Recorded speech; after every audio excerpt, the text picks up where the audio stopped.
또 성찬식 창설이라고입니다. 10절에 보면 열둘 중에 하나인 가룟 유다가 예수를 넘겨주려고 대제사장들에게 가매 그들이 듣고 기뻐하여 돈을 주기로 약속하니 유다가 예수를 어떻게 넘겨줄까 하고 그 기회를 찾더라. 이 가룟 유다가 예수님을 그 대제사장과 서기관들에게 넘겨주려고 갔습니다. 이 참 안타까운 일이죠. 그 제자가 스승을 자기 선생님을 배반하고 팔아먹는 그런 참 패역한 일인데, 이 가룟 유다는 그 당시에 이제 분위기가 대제사장과 서기관들이 예수님을 잡아 죽이기로 서로 결정을 하고 어떻게 하면 예수님을 잡아 죽일까 기회를 찾고 있었기 때문에 그 당시 예루살렘 분위기가 예수님은 이제 잡혀 죽을 수밖에 없는 그런 분위기였습니다. 가룟 유다는 자기가 지금 이 가룟 유다는 전혀 믿음이 없는 사람이고 처음부터 사탄이었다고 그랬습니다. 예수님께 사탄이라고 그랬어요. 그 예수를 믿어서 예수님의 제자가 된 것이 아니고 그가 예수님의 제자로 부름을 받았는데 그는 오히려 하나님의 일을 반대하는 방해하는 자였기 때문에 그래서 그 대세에 이끌려서 대제사장과 그 서기관들의 편에 선 거죠. 그래서 어떻게 하면 예수님을 넘겨줄까? 그래서 11절에 그들이 듣고 기뻐하여 돈을 주기로 약속하니 유다가 예수를 넘겨줄까 하고 그 기회를 찾더라. 그 대제사장과 서기관들은 예수님의 제자 중에 한 사람이 와서 예수님을 넘겨준다고 하니까 매우 기뻐했습니다. 그래서 돈을 주기로 약속을 합니다. 그래서 가룟 유다가 예수님을 어떻게 넘겨줄까 하고 기회를 찾고 있습니다. 이 가룟 유다는 이 돈을 좋아하는 사람, 처음부터 돈을 좋아하는 사람이었어요. 우리 요한복음 12장 보겠습니다. 요한복음 12장 6절, 요한복음 12장 6절을 읽어보겠습니다. 시작. 이렇게 말함은 가난한 자들을 생각함이 아니요 그는 도둑이라 돈깨를 맞고 거기 넣은 것을 훔쳐감이라. 가룟 유다에 대해서 4절에 가룟 유다가 그 마리아가 예수님의 머리에 향유를 부은 것에 대해서 질타하면서 이렇게 욕을 했죠.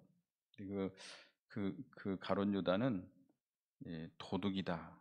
돈깨를 맞고 거기 넣는 것을 훔쳐갔다.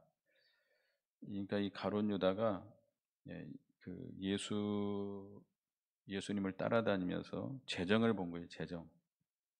재정을 보고 있다가 이렇게 조금씩 빼서 사사로이 쓴 것입니다. 자기 개인적으로 그 재정을 유용한 거죠. 그러니까 평소에 이렇게 돈에 대해서 양심을 쓰지 않았기 때문에 결국 자기 스승을 팔아먹는 그런 큰 패역한 일을 하게 됩니다. 이 돈을 사랑하는 자는 결국 그 돈 때문에 망하게 되는 거죠. 돈을 사랑하는 것은 일만하게 뿌리가 된다 그랬습니다. 이 가룟 유다가 예수님을 팔아먹을 때 얼마에 팔아먹었죠? 은 30에 팔아먹었다. 은 30에 팔아먹었는데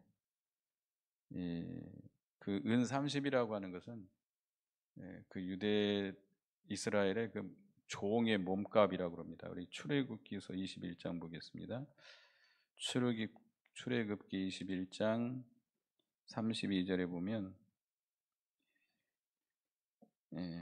읽어보겠습니다. 시작. 소가 만일 남종이나 여종을 받으면 소인자가 은 30세겔을 그의 상전에게 줄 것이요 소는 돌로 쳐 죽일 것이니라. 예.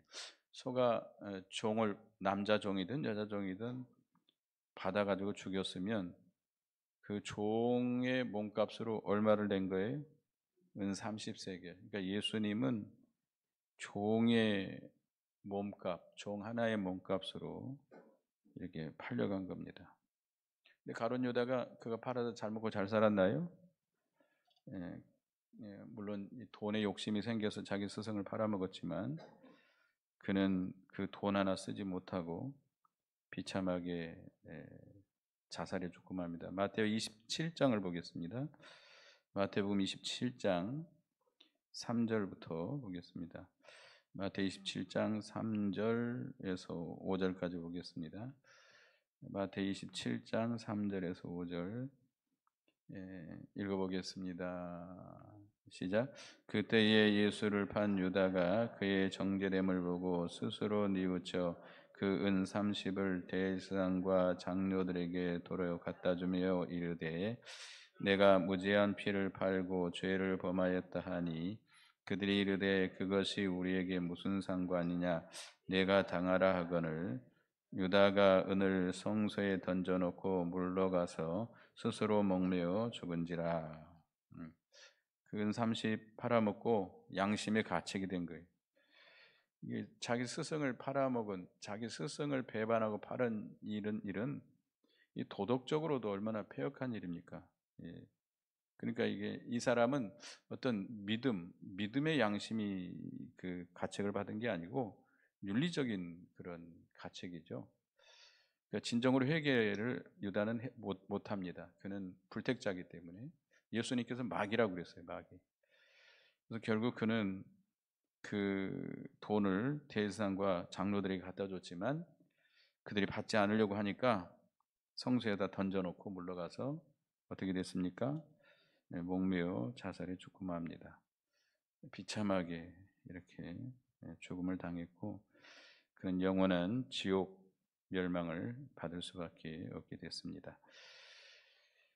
그래서 이 12절부터 보면 이제 6월절 이제 만찬을 하는 내용이 나오는데요. 11절에 보면 무교절 첫날 곧 6월절 양 잡는 날에 제자들이 예수께 여짜오되 우리가 어디로 가서 선생님께서 6월절 음식을 잡수시기 준비하시기를 원하시나이까. 예수께서 제자 중에 둘을 보내시며 이르시되 성내로 들어가라. 그리하면 물 한 동이를 가지고 가는 사람을 만나리니 그를 따라가서 어디든지 그가 들어가는 그 집 주인에게 이르되 선생님의 말씀이 내가 내 제자들과 함께 6월절 음식을 먹을 나의 객실이 어디 있느냐 하시더라 하라. 그리하면 자리를 포겨 준비한 큰 다락방을 보이리니 거기서 우리를 위하여 준비하라 하시니.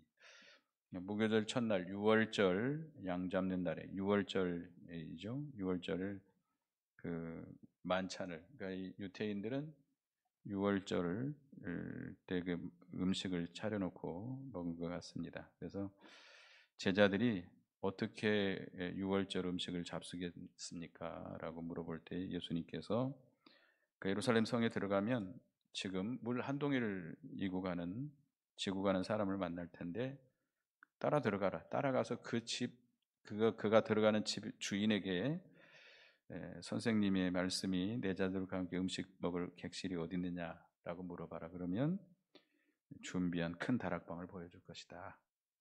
거기서 우리를 준비하라 그랬습니다. 그래서 16절에 제자들이 나가 성내로 들어가서 예수께서 하시던 말씀대로 만나 6월절 음식을 준비하니라. 이 큰 다락방, 이 다락방은 무슨 다락방이죠? 누구의 다락방이죠? 마가 요한의 다락방입니다. 이 이제 사도행전 1장에 보면 예수님이 승천하신 후에 제자들이 그 성도들과 함께 기도했는데 몇 명이 모였죠? 120명의 성도가 모였으니 상당히 큰 다락방이죠. 그러니까 그 집이 굉장히 부자인 것 같아요. 큰 저택이고 그 다락방이 120명이 모일 정도면 상당히 집도 튼튼해야 되고 상당히 넓은 집이었을 것 같습니다.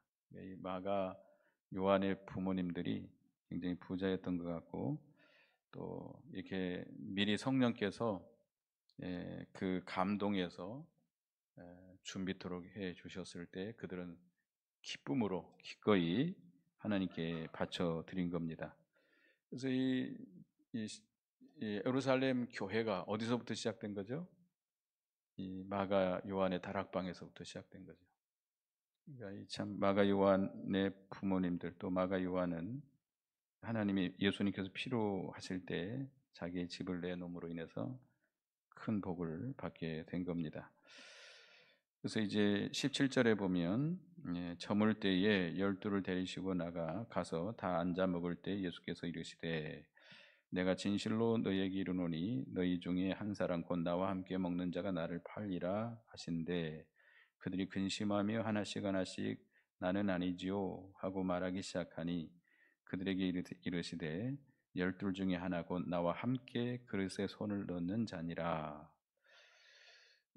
예수님께서 이제 뒤에 이제 6월절 만찬 자리에서 이제 성찬식을 이제 창설하시게 되는데 성찬식에는 이 불신자가 참여하면 안 되잖아요. 그래서 이 악한 자, 이 불신자 가룟 유다를 내보내시고 이제 6월절을 행하십니다.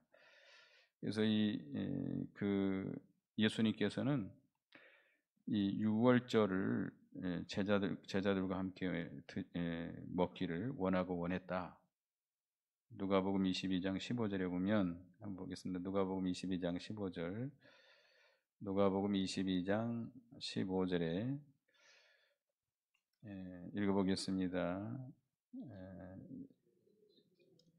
내가 고난 받기 전에 너희와 함께 이 유월절 먹기를 원하고 원하였노라. 예. 예수님이 이제 잡히시면 이제 십자가에 못 박혀 죽게 되시죠. 예수님이 돌아가시기 직전에 유월절 만찬을 제자들과 함께 드시기를 원했습니다. 예수님은 유월절 양이시죠. 유월절 양으로서 택한 백성의 죄를 짊어지시고 십자가에서 속죄 제물이 될 것이기 때문에 이렇게 제자들과 함께 유월절 그 만찬을 먹기를 간절히 원하고 원했던 겁니다. 이 유월절 만찬의 자리에 누구도 함께 있었어요?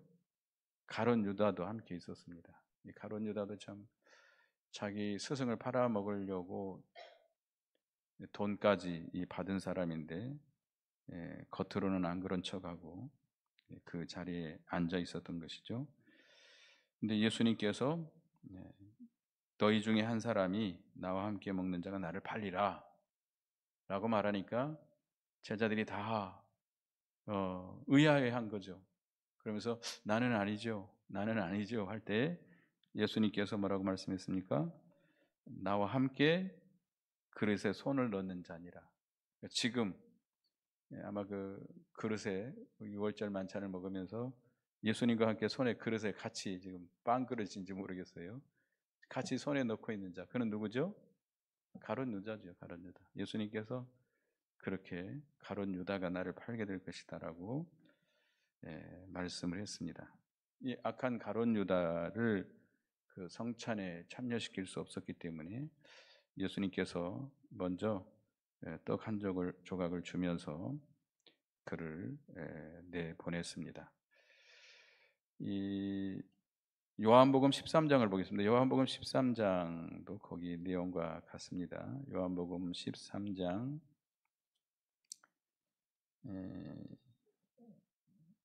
26, 27절 보겠습니다. 요한복음 13장 26, 27. 그러니까 25절부터 봅니다. 25절에서 26절.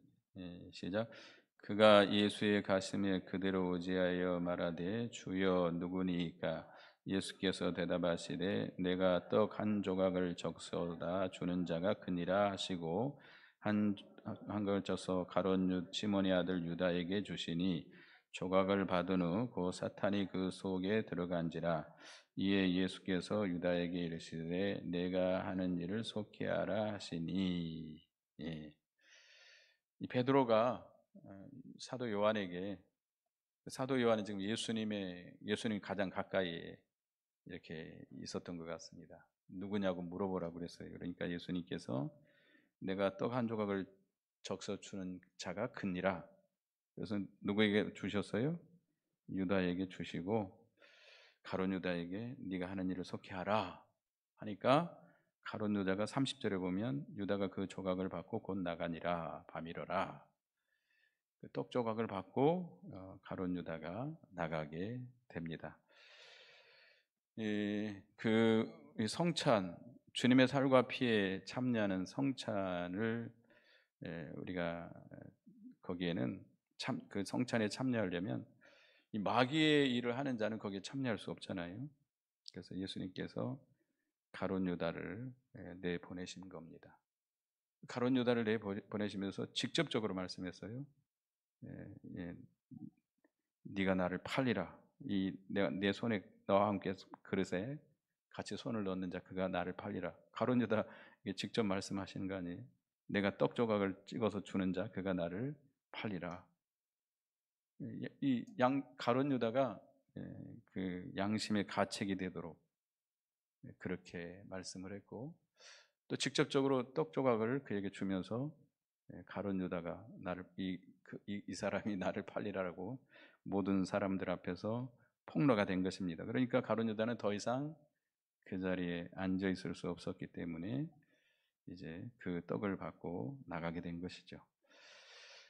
그래서 그러나 예수님은 그 가룟 유다에 대해서 조금 더 미워하거나 원수처럼 대하지 않았습니다. 그 가룟 유다에 대해서 실망을 하거나 섭섭하게 생각하거나 분노해서 그를 이렇게 저주하지 않았습니다. 오히려 그를 불쌍히 여겼죠. 이제 뒤에도 봅니다만은 그가 나지 않았으면 더 좋았을 것이다 라고 말씀했습니다.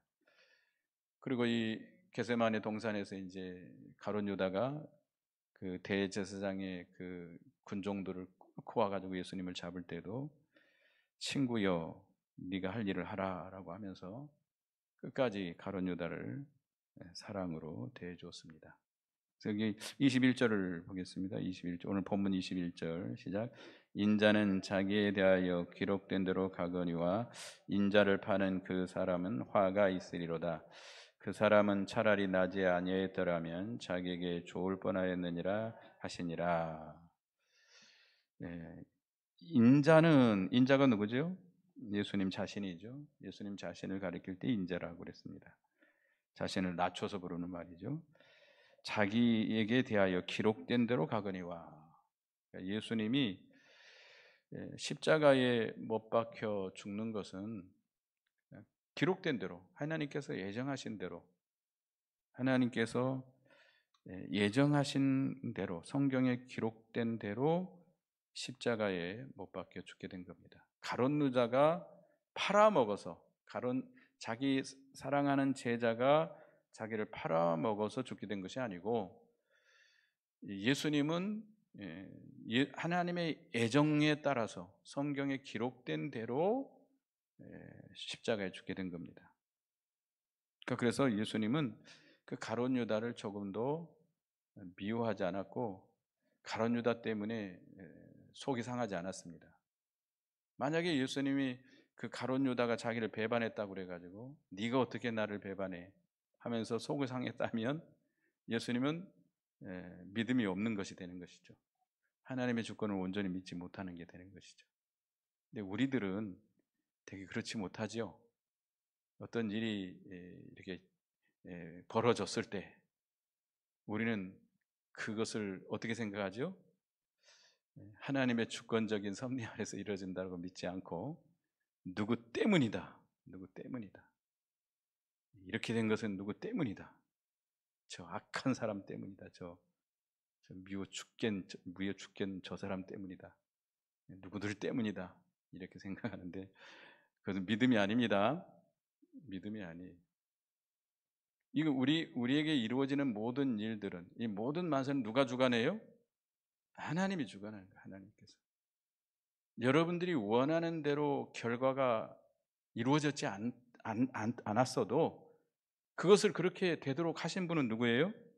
하나님으로 믿어야 돼요. 이렇게 안 됐어야 되는데 누구 때문에 이렇게 됐다 자꾸 그렇게 하면 안 돼요. 그럼 믿음이 아니에요. 누구 때문에 이렇게 됐다. 저 악한 무리들 때문에 이렇게 됐다. 그래서도 안 됩니다. 절대로 사람들로 인해서 속상해하면 안 돼요. 그건 믿음이 아닙니다. 예수님처럼 우리에게 일어나는 모든 일들은 하나님의 주권에 의해서 이루어진 겁니다. 이렇게 됐든 저렇게 됐든 간에 결과적으로는 하나님의 주권대로 된 것이고, 어떤 사람에 의해서 이것이 이렇게 되고 저렇게 된 것이 아니라는 겁니다. 물론 하나님은 그 선한 사람이든 악한 사람이든 그들을 이용하시죠. 이용하셔서 일을 해 가십니다. 가룟 유다를 격동시켜 가지고 사탄에게 넘겨줘서 사탄의 격동을 받아서 예수님을 은 30에 팔게 해 가지고 겟세마네 동산에 있는 예수님께 찾아와서 잡혀가게 하고, 또 빌라도가 불의한 재판을 하게 해서 사형 언도를 받고 십자가에 못 박혀 죽게 되고, 그 악한 자들, 그 불의한 자들로 인해서 하나님께서 이용해서 그 일을 해 나가시지만, 그러나 이 모든 걸 주관하시는 분은 누구예요? 하나님이시지 그 악한 자들 때문에 이렇게 된 게 아니라는 겁니다. 우리는 절대로 우리가 이제 불의한 일을 당할 수도 있습니다. 불의한 일을 당할 수도 있고, 뭐 억울한 일을 당할 수도 있고, 누구 때문에 참 어려움을 겪을 때도 있고, 그렇지만 그러나 그 사람들 때문에 속이 상하서는 안 됩니다. 속상한 것이 있으면 내가 믿음이어서 속상한 것인 줄 알고 회개해야 됩니다. 남편 때문에 내가 이렇게 인생을 힘들게 살고 있습니까? 내가 남편을 잘못 만나가지고 이 시대를 내가 잘못 만나가지고 이렇게 살고 있으니까 다 그건 아니에요. 결국 모든 주권이 누구에게 있어요? 하나님께 있음을 믿고, 모든 일은 하나님의 예정대로 된 일이고, 누구 때문에 이렇게 됐다 할지라도 그것은 다 하나님께서 나를 낮추시고 연단시키시고 결과적으로 바로 세우시기 위해서 하나님께서 주시는 것인 줄 알고, 우리가 믿음을 지키다 보면 또 이렇게 일을 하다 보면 미움도 받을 수도 있고, 억울한 일도 당할 수도 있고, 불의한 일도 당할 수도 있고, 별일을 다 있죠. 그러나 그것은 다 누가 허락한 거예요? 하나님께서 허락한 거예요. 하나님께서 아주 악한 사람을 만나게 해가지고 그 사람 때문에 많이 고난을 당하게 만들기도 하고 손해 보게 만들기도 하고, 하나님께서 그렇게 하신 거예요. 여러분 강도 만난 적이 있습니까? 강도 만나게 한 것도 누가 만나게 한 거예요? 하나님이 만나게 한 거라고 했습니다. 강도를 만났다면, 도둑을 맞았다면 그 도둑도 하나님께서 붙이신 거예요. 그렇다고 강도나 도둑을 미워해서는 안 됩니다. 우리가 결과적으로 어떻든 간에 누구로 인해서 이런 결과가 있다 할지라도 결과적으로 하나님께서 우리에게 당하게 하신 겁니다. 요한복음 18장 11절 보겠습니다. 요한복음 18장 11절 예수님이 하신 말씀이죠. 요한복음 18장 11절 읽어보겠습니다.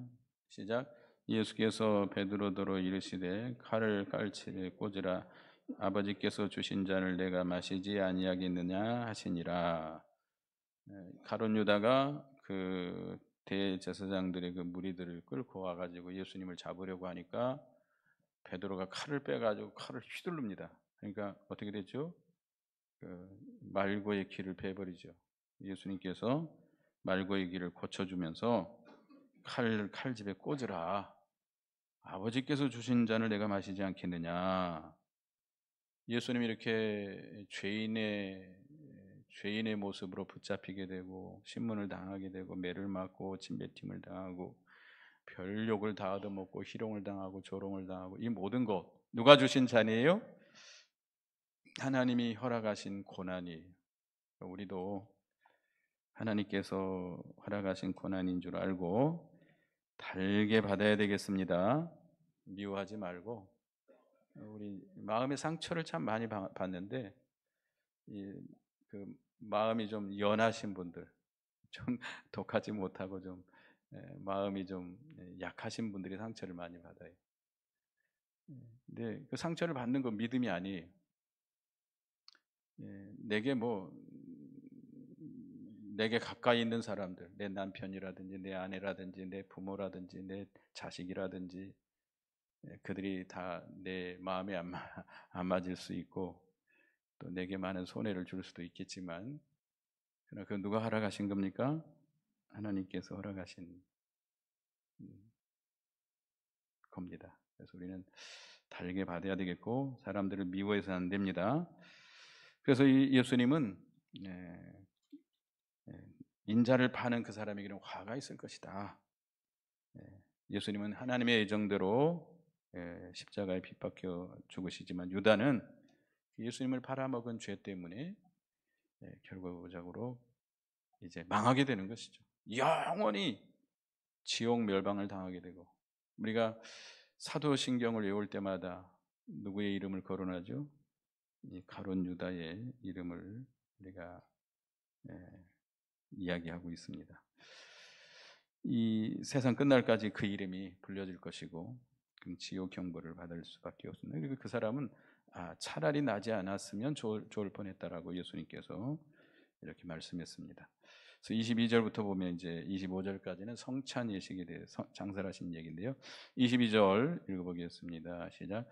그들이 먹을 때에 예수께서 떡을 가지사 축복하시고 떼어 제자들에게 주시며 이르시되 받으라 이것은 내 몸이니라 하시고 24절까지 또 잔을 가지사 감사 기도하시고 그들에게 주시니 다 이를 마시매 이르시되 이것은 많은 사람을 위하여 흘리는 나의 피 곧 언약의 피니라. 예수님께서 성찬 예식을 창설하셨습니다. 고린도전서 11장에 우리가 늘 읽습니다마는 성찬 예식은 예수님께서 창설하신 거룩한 예식입니다. 그래서 신약 시대에는 우리가 우리 기독교인들이 행할 의식이 뭐예요? 세례와 성찬입니다. 반드시 행해야 돼요. 해도 되고 안 해도 되는 게 아닙니다. 예수님도 세례를 받으셨고 예수님이 또 성찬식을 창설하셨습니다. 그래서 교회에서 성찬식을 행하는데, 근데 여기 이 성찬에 대한 이제 여러 가지 설이 있습니다. 예수님께서 떡을 떼서 주시면서 기도해서 주시면서 제자들이 이것을 받으라, 이것은 내 몸이니라라고 말씀했고, 또 잔을 주시면서 이것은 많은 사람을 위하여 흘리는 나의 피, 언약의 피니라라고 말씀했습니다. 그래서 이 천주교에서는 화채설을 주장합니다. 신부가 이 떡과 잔을 들고 기도하면 그 떡과 이 포도즙이 예수님의 살과 피로 변한다. 그 찰나에 변한다. 화채설입니다. 그래서 그 떡은 예수님의 살이고 그 포도즙은 예수님의 피다. 여기 말씀한 대로. 그러나 이제 다른 성경에는 그렇게 기록되지 않죠.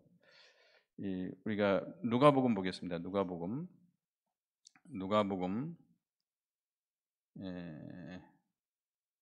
22장 19절. 누가복음 22장 19절 읽어보겠습니다.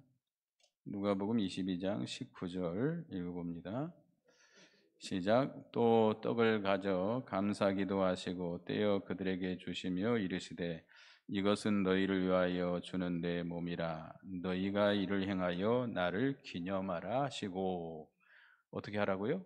기념하라 라고 말씀했습니다. 기념하라. 근데 그 천주교에서 화채설은 잘못된 주장이에요. 그래서 이제 종교 개혁 이후에 거기 그 반대가 일어났고, 이제 그 루터파에서는 또 이거를 공제설을 주장합니다. 그 목사나 신부가 기도를 하면 예수님의 살과 피로 변하는 것이 아니고 거기에 같이 그 떡과 포도즙에 예수님의 피와 살이 같이 있다. 어느 정도 존재한다 이거예요.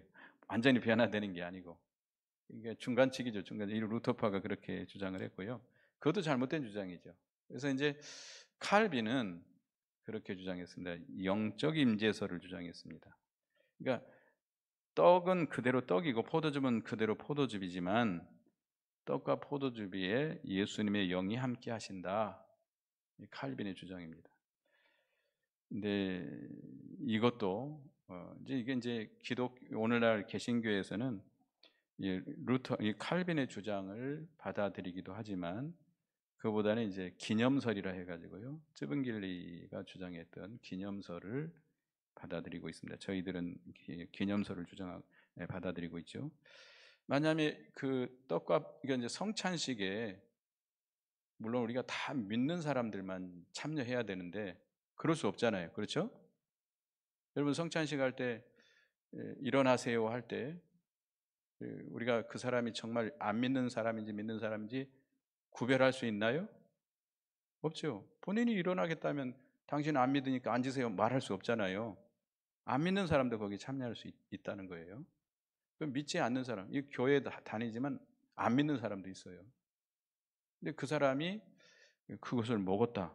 예수님의 안 믿는 사람이 성찬을 먹게 되면 예수님을 영으로 영접하는 것이 돼버리는 거기 때문에 그것도 우리가 물론 칼빈의 주장이 성경은 아니잖아요. 우리가 대체적으로 칼빈의 그 주장을 받아들이고 있습니다. 요즘 개신교에서. 그러나 칼빈이 주장하는 모든 것을 우리가 100%다 받아들이지는 않습니다. 그래서 이제 우리는 기념설을 우리가 받아들이고 있는데 고린도전서 11장을 보겠습니다. 고린도전서 11장 23절에서부터 25절 고린도전서 11장 23절부터 보겠습니다. 시작. 내가 너희에게 전하는 것은 주께 받은 것이니 곧 주 예수께서 잡히시던 밤에 떡을 가지사 축사하시고 떼어 이르시되 이것은 너희를 위하는 내 몸이니 이것을 행하여 나를 기념하라 하시고 식후에 또한 그와 같이 잔을 가지시고 이르시되 이 잔은 내 피로 세운 새 언약이니 이것을 마실 때마다 나를 기념하라 하셨으니 이 기념하라. 그러니까 이 떡과 포도즙은 예수님의 살과 예수님의 피를 기념하는 것이다. 그러나 이 성찬에 참여하는 사람들이 믿음으로 참여할 때, 믿음으로 참여할 때 영으로 그 그리스도에게 참여하는 것이죠. 영으로 예수님의 살과 피를 먹고 마시는 게 되는 것이죠. 그러니까 이게 영적인 신비한 교통인데요. 성찬에 우리가 믿음으로 진짜 믿음으로 예수님이 내 죄를 위해 십자가에 피를 주고 희생하신 것을 진짜 믿고 이렇게 참여하게 될 때에 어떤 예수님의 영과 신비적인 교통이 이루어지게 됩니다. 그래서 요한복음 6장에 보면 예수님은 하늘로부터 내려온 떡이다. 내 살을 먹지 아니하고 내 피를 마시지 아니하면 너희 속에 뭐가 없느니라? 생명이 없느니라 라고 말씀했습니다. 너희가 내 살을 먹고 내 피를 마시라 라고 말씀했습니다. 그래야 너희가 생명이 있을 것이다 그랬는데 여러분 예수님의 살을 먹고 피를 마십니까? 이해가 안 되죠. 이해가 안 돼서 그 당시에 예수님 제자들을 빼고는 다 물러가 버렸어요. 누가 이 어려운 말을 알아들을 수 있겠는가. 예수님이 하신 말씀은 영적인 것이죠. 영적인 진리죠. 그 사람들은 그걸 이해하지 못하고 다 떠나가 버렸는데요. 예수님의 살과 피를 먹고 마신다라고 하는 것은 믿는 거예요. 믿는 것. 예수님께서 나를 위해 십자가에 피 흘려 죽으심으로 내 죄를 씻어주신 것을 믿는 것. 믿는 것이고 이게 요한복음 6장에 보면 이제 거기 쭉 설명이 나옵니다. 믿는 것이고 그 다음에 예수님과 깊은 교제. 포도나무 비유해 보면 예수님 포도나무고 우리는 포도나무 가지죠. 그러나 포도나무 가지가 포도나무에 붙어 있다고 생명이 살아있는 건 아닙니다. 뭐가 이루어져야 돼요? 서로 교통이 이루어져야 돼요. 생명의 교통이 이루어져야 돼요. 그러니까 우리가 예수님과 깊이 사귀어서 생명의 교통이 이루어지는 거. 이게 예수님의 살과 피를 먹고 마시는 거예요. 예수님의 생명이 내게 오고 예수님의 그 능력이 그 예수님의 모든 것이 내게로 임하게 되는 것이죠. 이게 신비로운 교통인데요. 또 우리가 예수님을 힘입어서 그로 말미암아 그를 위해서 사는 것, 이게 다 예수님의 살과 피를 먹는 겁니다. 근데 하여튼 우리가 이 성찬에 참여할 때 믿음으로 참여해야 돼요. 믿음으로 참여해서 그 예수님의 살과 피에 참여하는 이 특별한 하나님께서 이 성찬 예식에서 우리에게 특별히 주시는 은혜가 있습니다. 그래서 우리가 그 성찬 예식을 행하기 전에는 한 주간 먼저 광고를 하고 뭐 하라고 그러죠? 자기를 돌아보라고 그럽니다. 죄를 회개하고 성찬에 참여해서 다 은혜 받기를. 근데 어떤 사람들은 성찬에 안 참석하는 사람도 있어요. 그것도 하나님의 은혜를 거절하는 거예요. 하나님께서 특별히 주시는 은혜를 자기가 거절하는 거예요. 뭐 죄 없는 사람이 어디 있겠습니까? 다 죄를 회개하고 우리가 거기에 참여하도록 해야 됩니다. 그럼 이제 고린도서 11장 27절에서 34절까지는 또 보면 성찬회식에 잘못 참석하면 징계를 받는다고 그랬어요. 예수님을 믿지 않고 예수님의 십자가에 죽으신 대속의 죽음을 믿지 않는 자들, 또 자기를 살피지 않고 죄를 범하면서 참여하는 자들, 이런 자들은 징계를 받는다고 그랬어요. 그래서 우리가 성찬에 참여하는 자들은 어떤 자만 참여하게 되죠? 세례 받은 자들, 또 입교한 자들, 유아세례를 받았어도 입교 문답을 마친 자들, 그래서 성년인, 그래서 분별력이 있는 자들이 참여하고 자기를 살핀 다음에 죄를 찾아서 회개하고 살핀 다음에 참여하기를 권고하고 있습니다. 그래서 우리가 성찬 예식을 우리가 귀중하게 여기고 우리가 뭐 1년에 한 2번, 3번 이렇게 하고 있는데 참여해서 은혜 받는 우리가 되어야 되겠습니다. 기도하겠습니다. 하나님, 가룟 유다가 예수님을 이렇게 팔아먹었는데 참으로 패역한 일입니다. 이 참 예수님의 제자 중 하나가 예수님을 팔아먹는 이런 참 패역한 일을 하고 말았는데 우리에게도 이렇게 배반하고 팔아먹는 일이 있다고 하는 것을 우리 교훈으로 주는 것이라고 했습니다. 또 예수님께서 그 자기를 팔아먹은 가룟 유다를 미워하지 아니하고 예수님께서 십자가에 죽으시는 것은 하나님의 예정에 따라서 성경에 기록된 대로 가는 것이지만 그러나 가룟 유다는 예수님을 팔아먹음으로 큰 저주를 멸망을 당하게 될 것이라고 그랬습니다. 그래서 우리는 어떤 결과가 우리에게 이루어진다 할지라도 어떤 누구 때문에 이렇게 됐다라고 생각하고 누구를 미워하거나 그 사람 때문에 상처를 받거나 하지 말고 하나님의 주권을 온전히 믿고 또 내가 그런 불의한 일을 당했다 할지라도 하나님이 주신 잔인 줄 알고 그 잔을 달게 받는 저희가 되게 해 주시옵소서. 또 성찬의 의미를 바로 알고 믿음으로 잘 참여해서 은혜 받는 저희가 되게 해 주시옵소서.